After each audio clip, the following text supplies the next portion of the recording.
I'm Amy Chrisman, realtor for Keller Williams in Atlanta, Georgia, and owner of Chrisman Real Estate Consultants. I want to talk to you a little bit about the differences between for sale by owner, or FSBO as it's known in the industry, and selling your house with an agent or realtor.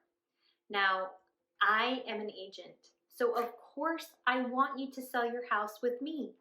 However, all of the facts and data show that with more and more third-party online platforms and with the popularity of social media, sellers are completely capable of selling their houses themselves and having a totally satisfactory experience, especially if they already know a pre-qualified buyer interested in their home. A home sale is a legal transaction that can have serious consequences if you knowingly or unknowingly are caught committing fraud, negligence, or breach of contract. If you decide to sell your house for sale by owner, you should become familiar with your state laws that are in place to protect both the buyer and the seller. For example, do you know what your state laws are regarding seller's disclosures? Do you know how to collect, deposit, and possibly return the earnest money? Every state has different laws regarding seller's disclosure statements. As the seller, it's your responsibility to be familiar with your state's laws. For example, in California, they require you to disclose if you are aware of a neighborhood nuisance, such as loud parties that occur over the weekend. And in the state of Missouri, they require you to disclose whether or not that property was ever used as a meth lab. And in the state of Georgia, you are not required to disclose if somebody died on the property unless specifically asked, "Did someone die on this property?" That actually happened to me once. I listed a house that was in such disrepair and smelled so terribly. One of the buyer's agents that had shown the property called me and asked me specifically if someone had passed away there. Of course, I told her yes, but that wasn't what the smell was about. Most homeowners go the FSBO route in an attempt to save money by not having to pay realtors their commission.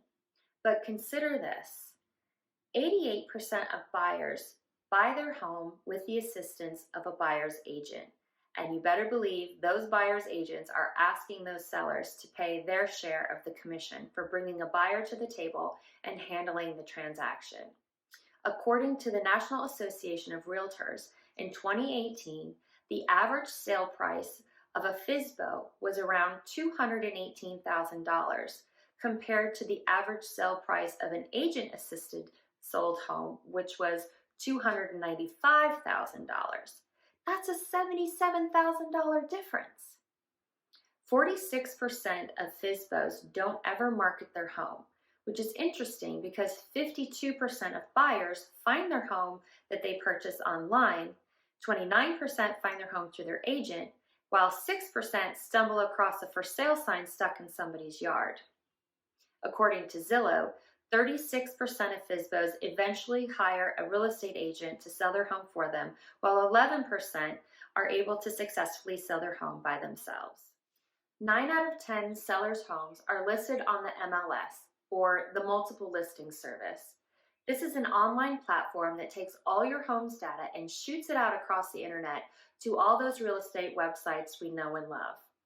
Now, for a sale by owner to list their home on the MLS, they would have to pay a flat fee of between $50 and $500.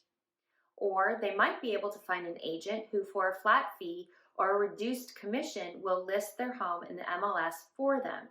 But don't expect any additional help on the transaction unless specifically stated and agreed upon. If you choose to do for sale by owner, I strongly recommend that you have a real estate attorney oversee the transaction. The average real estate attorney charges between $150 and $350 per hour to review your contract and other closing documents. Real estate attorneys can also help you find involuntary liens and judgments against the title on the property.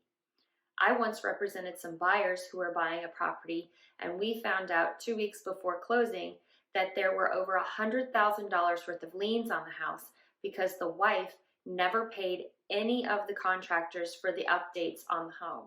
You should also use a real estate attorney if you're selling a property on behalf of a deceased person, or you're selling a property due to a divorce or separation and the co-owner is being uncooperative.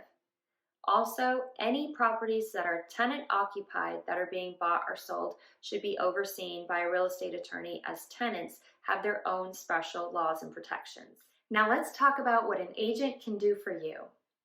An agent can help you prepare your home to list so you can get top dollar. They can tell you what to depersonalize, declutter, and how to stage your home to showcase its best features. They have the phone numbers of handymen and repairmen who are excellent and can get out to your home quickly. They also know professional photographers who can take beautiful videos and photos of your home. Agents have a pulse on the market and knowledge of what's driving demand. They can weed out unqualified buyers and nosy neighbors, and they know what's best to negotiate and what's best to let the buyer win, protecting the seller from making bad and emotional decisions based on inexperience and lack of knowledge. Agents serve as middlemen throughout the entire transaction, scheduling, following up with, and talking to buyer's agents, photographers, stagers, repairmen, inspectors, lenders, underwriters, appraisers, and closing attorneys. The list goes on and on. The agents also are responsible for showing the home and holding open houses, taking all these responsibilities off the shoulders of the homeowner, leaving them time and attention to focus on other things. Agents are able to get feedback from the buyers and the buyer's agents so that they know how to best negotiate the terms for your contract. Whatever you decide to do your research. Talk to people that you trust. Have a clear understanding of what your goals are. Consider your timeline and your schedule. And whatever you decide to do, I know you'll do what's right for you. If you have any comments or questions, please don't hesitate to reach out. I'd love to work with you.